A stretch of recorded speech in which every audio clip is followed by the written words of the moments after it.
Lodhi gjahtarët nga Deçani e Drenica për t'i kaluar disa orë së bashku, ndoshta të papërsëritshme.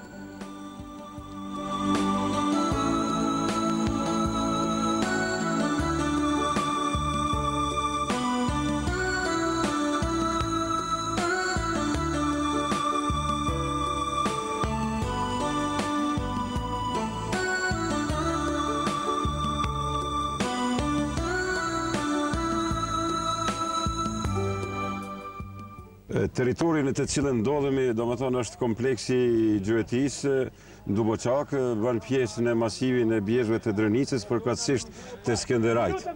Për ka forma e relefit, do më thonë, shiqur në aspektin klimatologjik, këtu kemi të bëjmë me klimën kontinentale, pra kryesisht është klimë malore, është klimë e ashpër gjatë sezonës së dimrit dhe rreshtet janë me intensitet dukshëm të lartë. Shiqur në aspektin hidrografik, do më thonë, lumi i cili është, do më thonë, rrjedh dhe buron do më thonë, të masiv të bjezhve dhe përfundon për rrugtimin e tij në drinin e bardhë, takohet, do më thonë, në Aqarev dhe pastaj derdhet në detin Adriatik. Qëllimi i kësaj vizite, njohja gjatarëve të kësaj shoqate me florën dhe faunën në këtë kompleks të Gjuetisë, me bukuritë tërheqëse natyrore që i ka dhe egërsia që jetojnë në te. Ditë pikniku dhe rëktimi në këtë ditë pranverore në zemër të Drenicës legjendare. Begatia klimatologjike e këtij vendi është se ka kushte jashtëzakonisht të mira për rritjen e shtazve, prandaj flora dhe fauna është një specifike veçantë në gjithë Kosovën.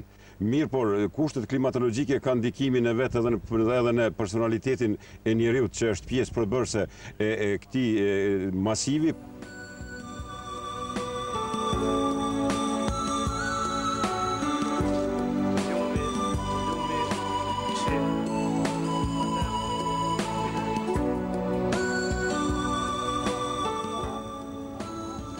Ky rajon i Gjuetisë edhe në të kaluarën ishte shpallur zone veçantë dhe ka një sipërfaqe prej 8.000 hektarësh dhe shtrihet nëpër territorin e komunës së Skënderajt, Zubin Potokut dhe Mitrovicës.